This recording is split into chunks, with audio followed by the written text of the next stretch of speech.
All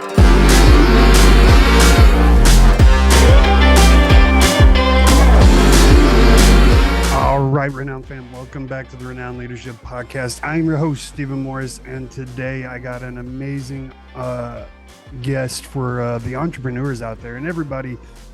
You'll get some value out of hearing this today. But the entrepreneurs, if you're an entrepreneur, business owner, solopreneur, whatever the case is, you definitely got to listen to this podcast, because today my guest is Mr. Jim Downs, and he's the founder and CEO of Blueprint CFO, which is a company that brings small to medium-sized companies, businesses, fractional CFOs. So he's going to explain everything. He's going to give you tons of detail about it. So I'll let him do all the work so I don't butcher it. And yeah, that's going to wrap it up. So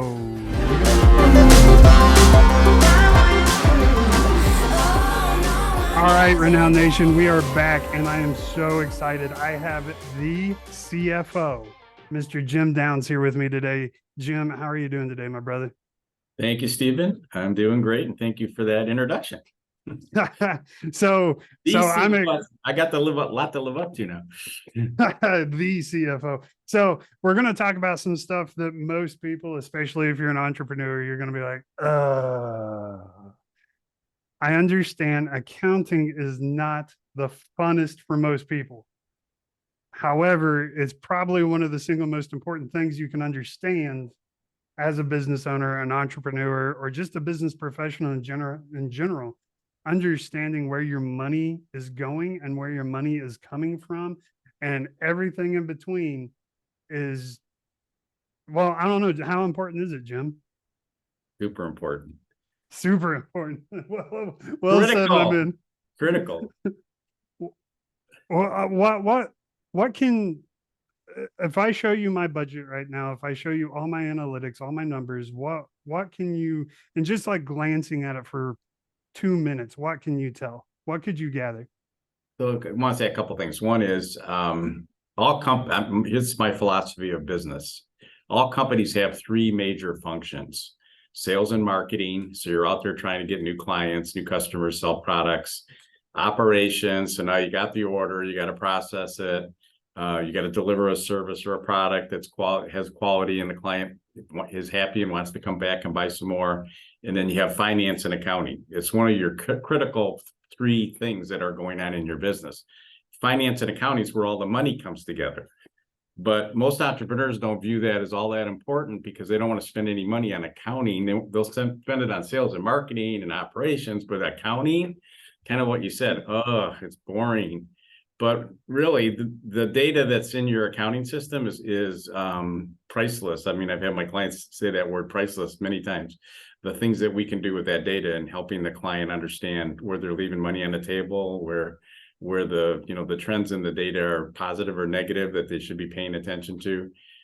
Because most accounting departments give you a financial statement. And you mentioned it, your budget. Okay, here's your budget. Okay, but as you go down the road, are you achieving the budget, number one? And if you're not, why are you not? That's another function of the CFO, is being your accountability partner and holding you accountable to achieve the plan that we both set out for the company. And that's a critical thing. But even beyond that, if you get a financial statement for the month of July next month, and you say, I made 50 grand, or I lost 50 grand, or whatever it is, what is that good or bad compared to June, and compared to May, and compared to April? What are the trends that are going on in your data that you're not paying attention to because you're only looking at 1 month? And so that's another critical part that the CFO does, is help identify trends that are going on in the business that are positive and negative. Maybe you're not collecting your receivables as fast as you used to, or maybe you're not selling your inventory as fast as you used to. And so there's money being invested in those assets that could be cash. So it's managing the cash and making sure you don't run out of cash, making sure you have an adequate line of credit to grow your business with a financial institution that it's excited to do business with you. That's the job of the CFO. Super important. Super important. We keep going back to that. Just super important, guys. And I love it because it's, that phrase super important. It's kind of waters it down, I think, because there are so many words I can think of that are better, but you're absolutely right. It's just super freaking important. Just understand it, guys, and hire someone or learn how to do it. I would recommend hiring a trained, educated professional. But we got ahead of ourselves, Jim. Go ahead and introduce yourself real quick for Okay, me. sure. So I'm Jim Downs. I'm the founder and CEO of a company called Blueprint CFO here in Newport Beach, California. I founded the firm in October of 2019, and we have grown to where we have 6 CFOs on our team and 12 accountants. And our goal is to help our clients bring our clients data that in an easily understandable format where they can see the trends and the data that are going on in their business where they need to take action, and make sure that it's correct, timely and correct. So right now we're closing the month of June. It's July 12th, and our goal is to have all of our monthly closes done by the 15th, and the data in front of the client in a format that they can easily understand what's going on with their key performance indicators. That again, that crazy important, and we're going to get into some of that here in a little bit. Let me just say one other thing, Steven. So I was a CPA when I started my career in Michigan, in Detroit, Michigan. And a couple of my clients asked me, hey, Jim, would you meet with us every month and go through our financial data with us? And because you're our financial advisor, we want to know, what you see in the data that we're not doing correctly. And that started me down the road of doing this kind of work, which most CPAs don't have the time to spend every month to go to a client and go through their numbers. But that's really what we do is really dig into the details and make sure that they're correct, number one. And then secondly, if they're not where we want them to be, bring that to the attention of the entrepreneur. That's a thread I actually want to pull. I'm glad you said that, because that kind of segues into my question perfectly. So yeah, we have accountants and the know the numbers, but a CFO is strategic. It's not just an accountant that understands the data, can do all the data analysis and all that stuff. A CFO is your general, basically, right? And he's telling the president the battle plans, straight up strategic. Can you talk about how a CFO can help the CEO, president, whatever, make those strategic decisions? Sure. So our target market are what we call emerging growth businesses. They could be as small as $1 million, $2 million in annual revenue, all the way up to 50 million. But one common thing is that I've seen doing this kind of work for 25 years is that when you go into a client's office and start working with them, initially they don't really have a written plan. And that's what the blueprint is. And so the CFO helps create a plan for the business for 1, 3, and 5 years. And it takes that plan and makes it into a monthly cash and revenue and income statement forecast and a balance sheet forecast. And so it's what we call future focused accounting. So the CFO is not really, he's very interested in how the company is doing currently, but really more importantly, where are we trying to go together, and what kind of financial goals are we setting for the business? And every month as we work with you, are we marching towards achieving those financial goals? That's the goal of the CFO. He's a strategic thinker, or he or her. Can you share and you don't have to mention names or anything, but can you share an exciting, like your crowning success story so far in your journey?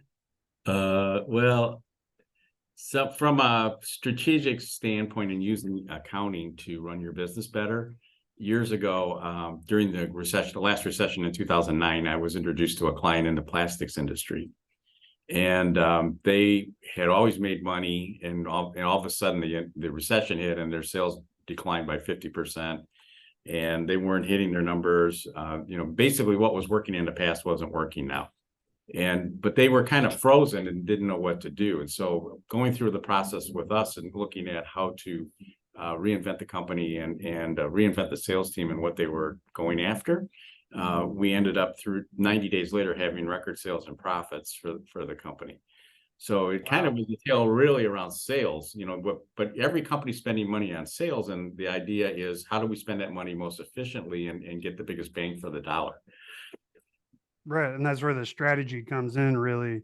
I mean, yeah, you can make your blueprint and your plan, but ultimately, I think the best way to just sum it up is how to make sure you're getting the most bang for your buck, Yeah. and you're not hemorrhaging money at the end of the month.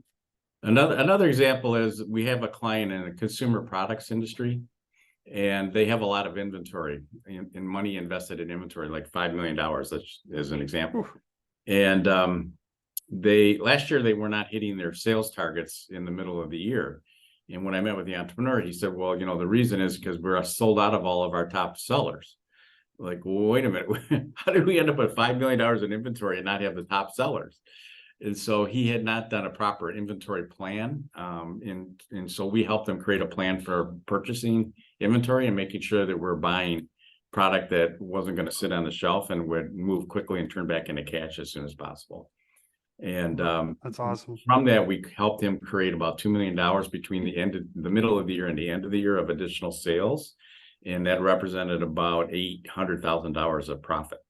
That if he was kind of stuck because he didn't know what to do, and we helped him figure out where to get the money to go buy the additional inventory and turn it back into cash and generate that profitability. So with your clients, what challenges are you like, in 2023, we're halfway through 2023.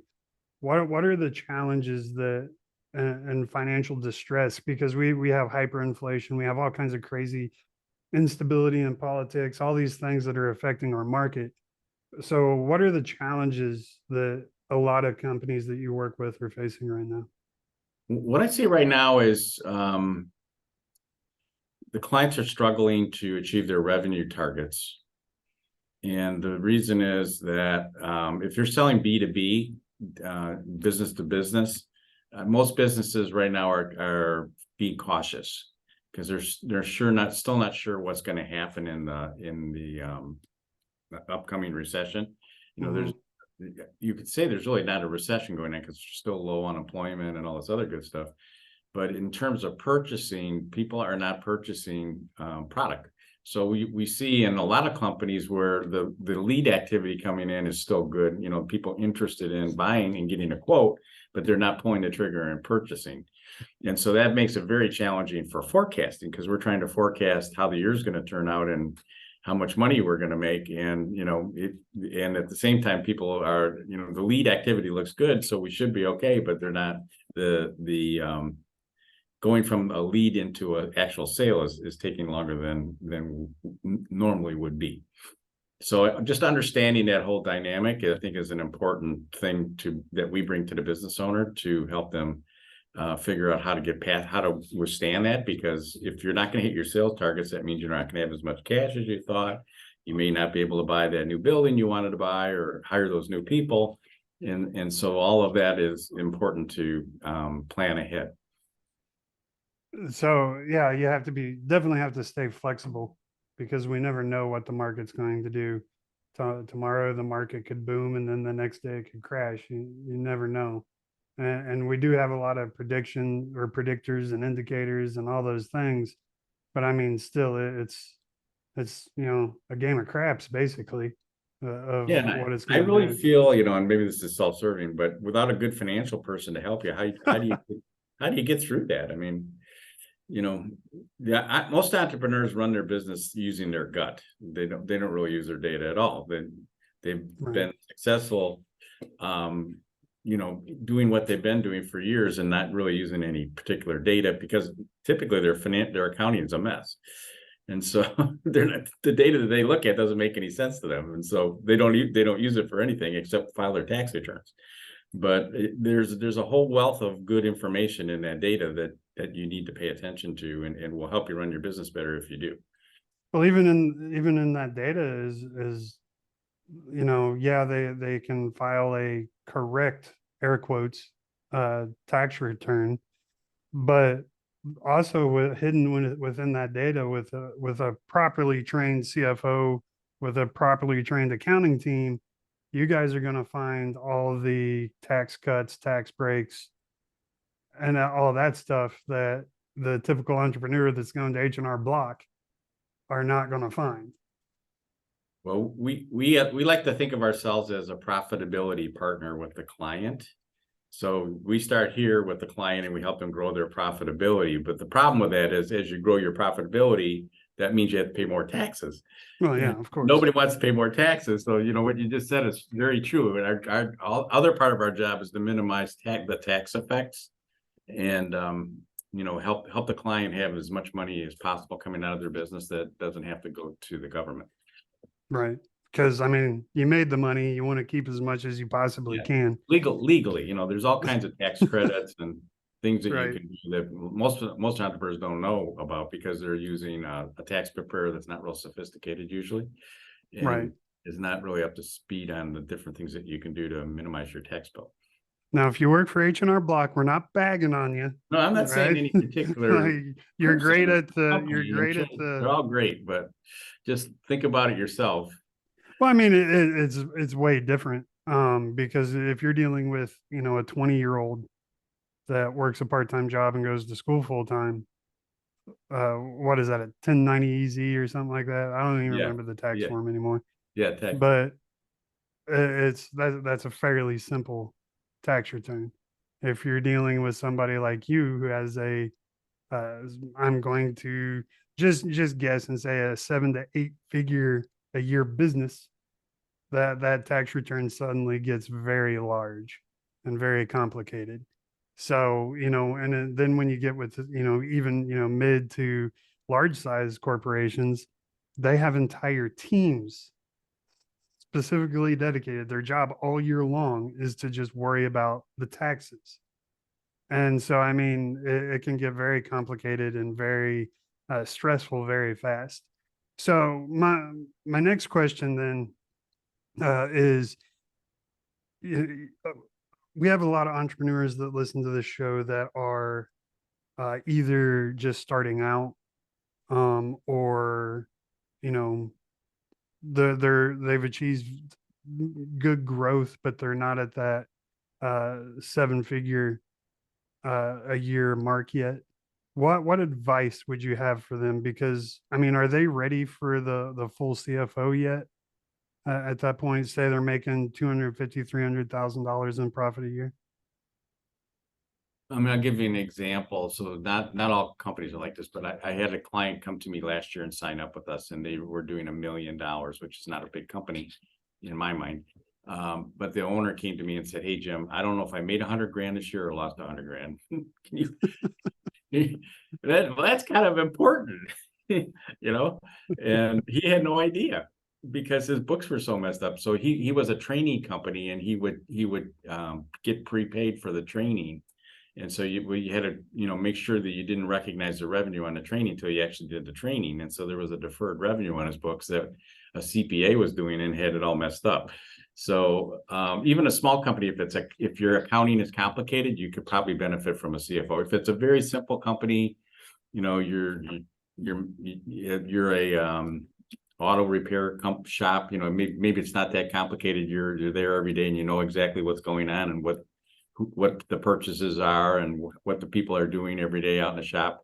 But I find myself, we've grown to be 18 people. And when it was 3 people, I knew what everything was going on with every client. Now there's 18 people and 50 clients. I have no idea what's going on. So Right. I get reports to show me, how we're doing, and that we're not that big a company. Right. And I get reports and I'm like, whoa, I had no idea that was going on. So even for me, it's important to get that data. Right. So I mean, and the data is the most important thing. How, like, are there any resources you know of for an entrepreneur just starting out? Because for me, one of the hardest things is learning the language, because y'all speak in a weird language. Right.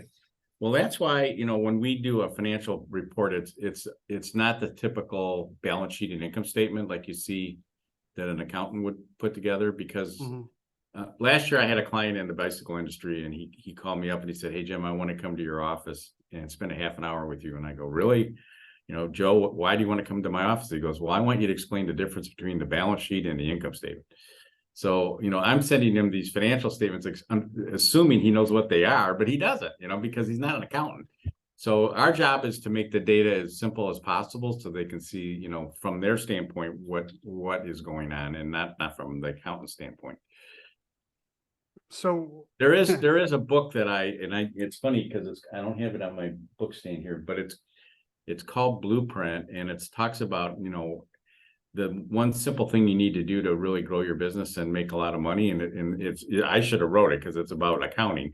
That most entrepreneurs don't pay any attention to their data, and if they just paid attention to their data, it would solve a lot of problems, because they're probably wasting money on certain things.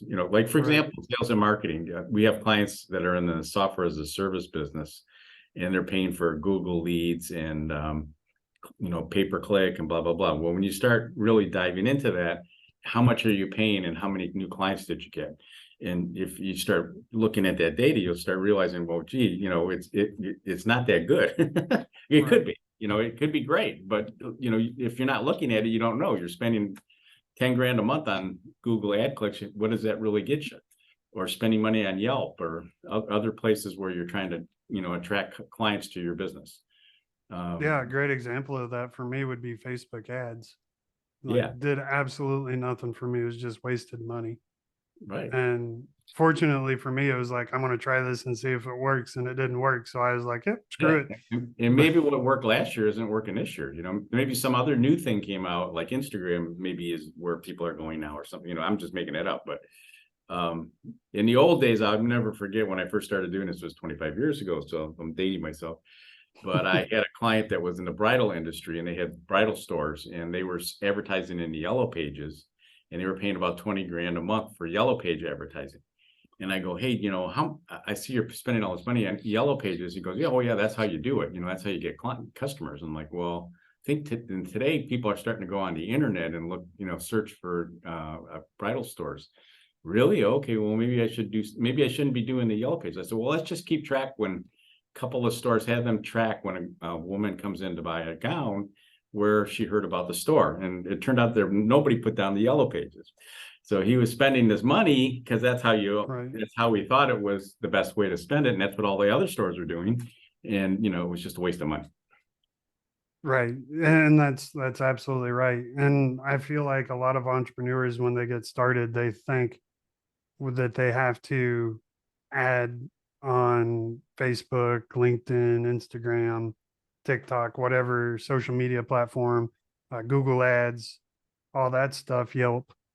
And really it doesn't, if your customers aren't there, it doesn't matter where you advertise, you're not going to get clients. The most important thing you have to do first is figure out exactly where your customers are. So for me, my clients are on LinkedIn. So it was stupid for me to try Facebook, right? I just wasn't thinking. But it might have worked, but if you pay attention to the data, you see, oh, it's not. This is a waste of money, so I should just stop. Exactly. So I mean, that's really good stuff. Good advice. All right, everybody, I just want to interrupt the podcast really quick and take a minute to tell you all about the brand new Renown coaching system. This is a system I've personally designed and put a lot of thought and effort and love into. It's an amazing system. Let me tell you real quick why it's an amazing system, because you get real-time analytics. You get to see exactly where you were when you started, where you currently are, and how close you are to achieving that ultimate goal that you set at the very beginning. You get analytics for everything. More importantly, the accountability with this system is the best you'll find anyplace else in the world.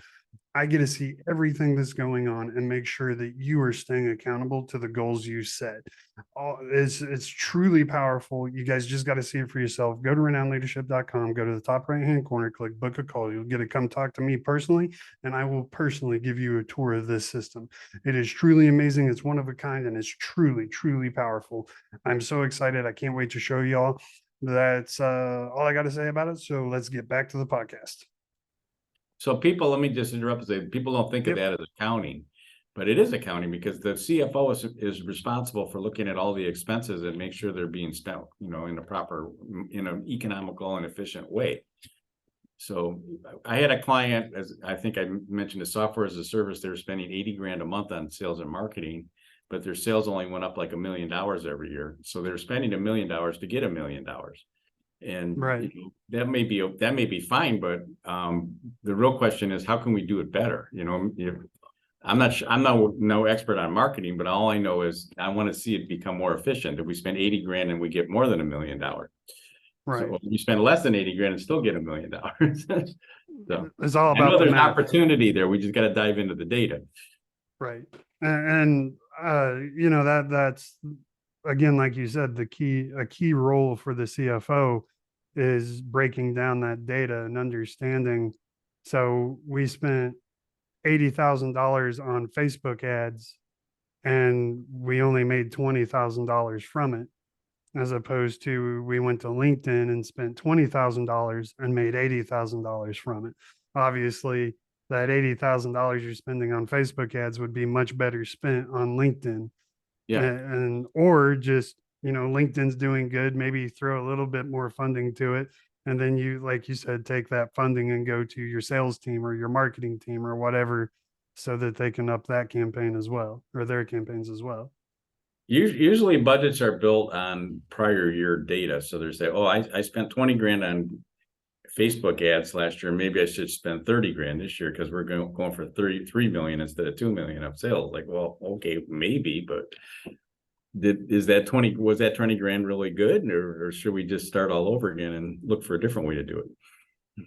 So I understand why most people build uh, their their plan or their budget for the next year off of what happened last year.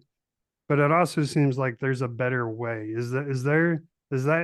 know that's the industry standard, but is there a better way of doing it than Well, old so data? yes, I mean, so always the prior year is an important component of planning. However, there may have been certain things that happened in the prior year that threw the numbers off, so that you really shouldn't be using those to plan the next year. Like COVID? Yeah, like COVID is a perfect example. Some companies are still trying to figure out how to forecast properly because COVID screwed it up so much. But the other thing is having a plan. So a plan is, hey, we want to sell more of these kind of products because they're more profitable, or we want to expand geographically into Canada, not just selling the US, or we want to launch a new division, or that needs to be built into your budget. And so if you just do everything based off of last year, you're going to miss all that. So you need to, and they may say, we want to hire these people, or we want to move into this new building. So that needs to be built into the budget. So if you do it all based on last year, you're not going to get it. And most go back to what I said before, most companies don't do adequate planning. And so therefore the whatever plans they have are not being reflected in a financial plan for the business. Right. So I want to shift focus a little bit and talk about the EOS. First of all, until I was researching you and coming up with ideas of what you could teach me and what you could teach my audience, I'd never heard of the entrepreneur's operating system. I had no idea about revenue science. Can you talk to me a little bit about that? First, tell us what it is. Yeah. So there are two different things, actually, and I have gone through the certification process for each of them. But the entrepreneur's operating system gets at what I was mentioning a minute ago, which is not having a plan. We help our clients with a one-page plan for their business, typically, that gets at the critical initiatives they're trying to implement for the next year that need to be reflected in the financial plan. But the EOS gets into a lot deeper conversation about, do you have the right people on the team? Do you have the right processes? Do you have, what issues does your business face that you need to solve? So it was created by a man named Gino Wickman, and I'm from Detroit, Michigan. He's from Detroit, Michigan. So I've known Gino for a long time. And it's kind of a brilliant way for creating a simple strategic plan for a business. You can buy the book Traction that he wrote, that actually walks you through the process of putting the plan together yourself, or there's certified implementers that'll help you implement the traction process or EOS process into your business. We actually have hired one for our firm to help us with that, and it's been game changing. So it goes back to not having a plan and not working your plan. We meet every week for 90 minutes and go through a process of evaluating whether we're on plan, not on plan, and why aren't we on plan. And as a management team, when we first started doing it, I couldn't imagine spending 90 minutes in a meeting every week because I'm so busy. But that 90 minutes is the most important 90 minutes of the week now for us, I think. Right. So revenue science is a different thing, and it's very interesting. So you can think of revenue as your blood and your body of your business. Without revenue, you're not going to have a business. And most entrepreneurs are all over the place in terms of their focus of how to create revenue. And every opportunity that comes their way, they'll grab it and try to do that to create sales. And the revenue science is a real valuable way to focus your company on what is its niche and how are you going to be the best in that niche, and how are you going to create revenue from that, and be the best in the business in that industry. So Blueprint CFO, for example, I think we're one of the few fractional CFO companies in America. There's a lot of people that are doing it on their own, just one person being a fractional CFO, but we want to be the best fractional CFO company in America. That's our goal. And that's all comes through the revenue science, the chief revenue officer thinking that I learned through the revenue science curriculum. So this is not the first time, and I actually asked this question honestly because I have no idea, even though I've read it in your bio and online and several other places. I've heard CFO is in the position, the title of CFO, but what is a fractional CFO? So a CFO, just to start with that, is the chief financial officer of a business. Right. What that really means is they're in charge of finance and accounting. And so they're making sure that the accounting is accurate and timely, and that the management team has the data they need to run their parts of the business. And in the finance side, it's making sure that there's always enough money to execute on the business plan.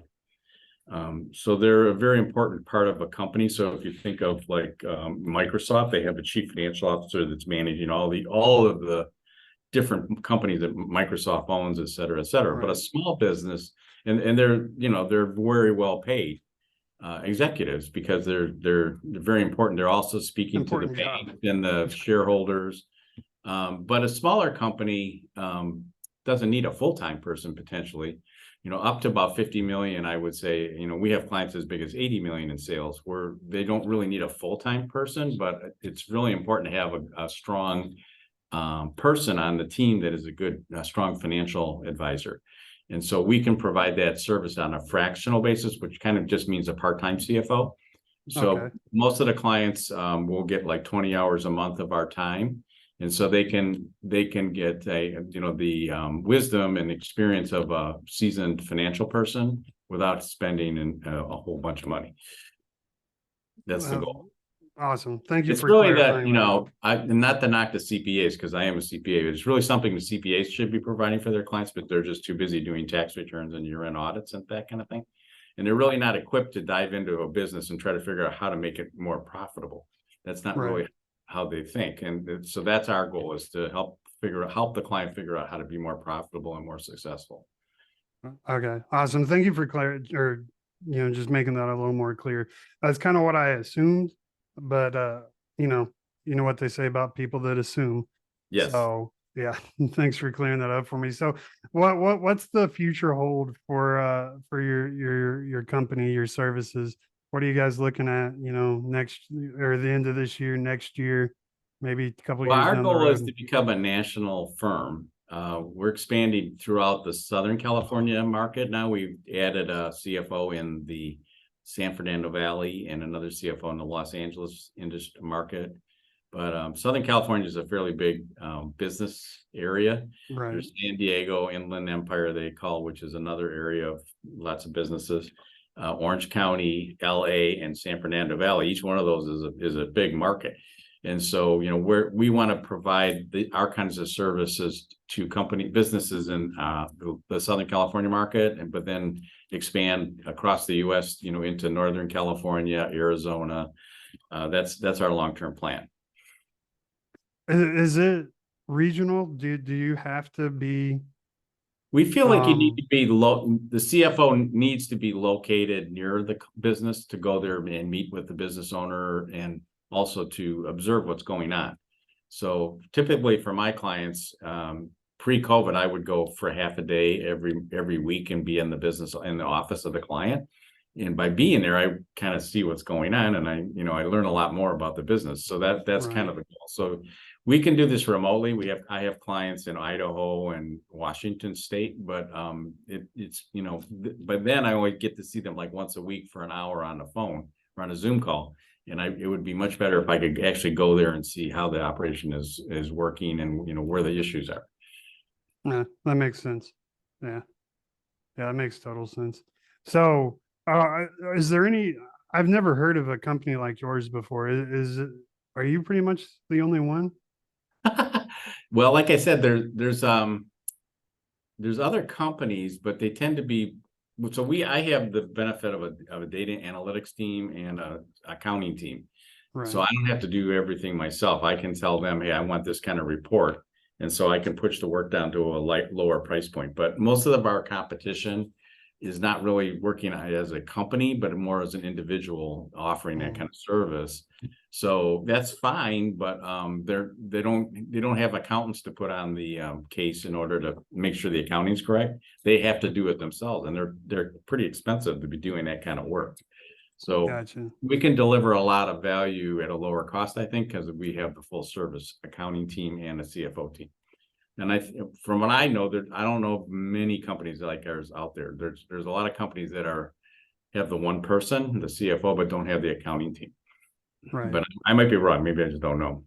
Well, I mean, I've spoke with quite a few accountants, and I've never ever once heard anyone mention anything like what you got going on. We're playing both sides of the equation because I have some history in the outsourced accounting industry. So in other words, you're a business owner and you go, hey, I don't want to hire a bunch of accountants because I don't even know what they're doing over there in the accounting department. I'm just going to outsource this, just like I outsource my HR and IT. I'm going to outsource accounting and pay X amount per month, and then I'm going to I'll hold them accountable to give me the financial statements I need on time, and go that way versus hiring people and trying to figure out are they efficient or not. They don't even know. Because we're expert accountants, we're going to be doing everything as automated as possible, so that makes it more streamlined and more cost effective. Right.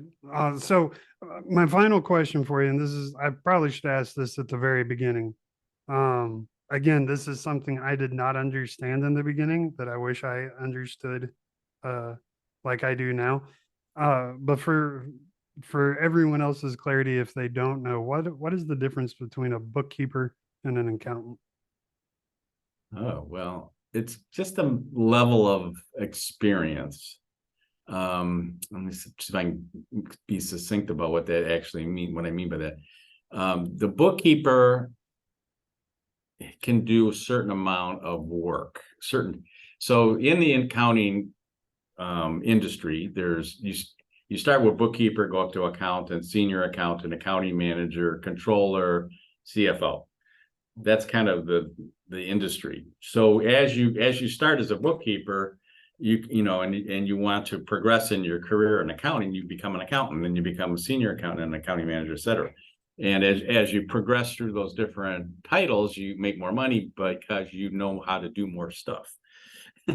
So a bookkeeper can do, pretty much make sure that the data, the transactions that are in the bank, going through the bank account are in the books properly. But things like setting up prepaid expenses or accruing expenses and, doing the books correctly, that probably you need an accountant because it's a little more sophisticated. Yep, learned that the hard way. Yeah. So a lot it's a good question because most entrepreneurs just want to just hire a bookkeeper, and they don't get any kind of real proper accounting. They get They get the lowest level of accounting, which is typically cash basis accounting, which isn't really tell you very much. Well, and for me, I thought it was the same thing. I thought it was just another word, a slang word for an accountant. I didn't even realize it was something I understand, because I mean, going the other way, we struggle with clients where they have no idea what a CFO can do for them. They think we're just some kind of glorified accountant, but or the high, very senior accountant, but it's not. It's more being strategic, like you were saying before. We're the strategists, the financial strategists, and most small to medium-sized businesses never had a CFO. So they have no idea what a CFO could even do for them and whether they should spend any money on it. Right. So that's a struggle. We have to educate them that, here's what the benefits of having a CFO are. We're just like, I think that was your first question, actually. So that's good. Right. Yeah. So, I mean, no, that's awesome. This is great stuff. But we're coming up on time. So I appreciate your time with us, Jim. And before we bounce, tell everybody where you are and how to get a hold of you and get the resources that you offer if they need them. Sure. So number one, go to our website, www.blueprintcfo.com. There are a lot of information about our company, but also case studies about here's how we help this business, or here's how we help this business in different industries. And also, you can sign up for a free assessment of your business in 1 hour time with one of our CFOs to talk about your business and see if there's maybe a benefit of getting a CFO involved in your business. Other than that, you can call me on my cell phone, 949-405-5440. I love hearing about businesses and helping them. So call me, and my name is Jim Downs, and I'm happy to take that call. Oh, wow. Giving out the personal cell phone number. Yeah. That's brave. That's brave. I don't even do that. That's bravery right there, Jim. So, and as always, everybody, you know the drill. His links and all his information will be in the show notes below or in the bio below. So just scroll on down, click on all this stuff, head on over to his socials and his website, give him all kinds of love. And once you're done doing that, make sure you head over to my website, writtennownsleadership.com, and give me tons of love as well, because I need all the love, peoples. So yeah, I appreciate that, Jim. And before I let you go, you get to have the pleasure, all my guests do, of having the final word of wisdom on the show. And my final question is always the same. What advice do you have for leading like a champion? Well, this is going to sound trite, but I'm going to use three words. Know your numbers. So if you don't know your numbers, you have no idea what you're lost. So get into your numbers. Spend some time getting into your numbers and understanding what those numbers are telling you.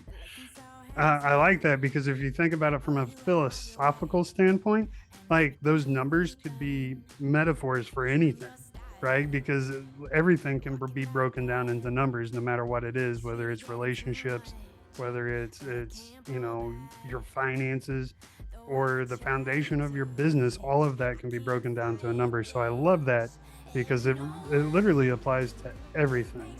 So again, Jim, I appreciate your time. He is Mr. Jim Downs. Make sure y'all go give him some love. And I am your amazing host, Stephen Morris. Thank you so much for joining us this week, guys. And I will see you all next week. And in the meantime, never forget, everybody, lead like a champion. See y'all next week. Bye. I try to sleep, but you're deep in my mind. Got a hold of me. When I'm awake, I'm all blind. Okay, everybody, that's going to wrap up this week's episode. I hope you guys are having a great recovery week from Thanksgiving, and I hope you enjoyed listening to Jim. I know accounting is not our favorite topic, but it is one of the most important topics we can talk about. So for you business owners, entrepreneurs, solopreneurs out there, I hope you guys got a lot out of this and really enjoyed as much as you can listening to accounting stuff.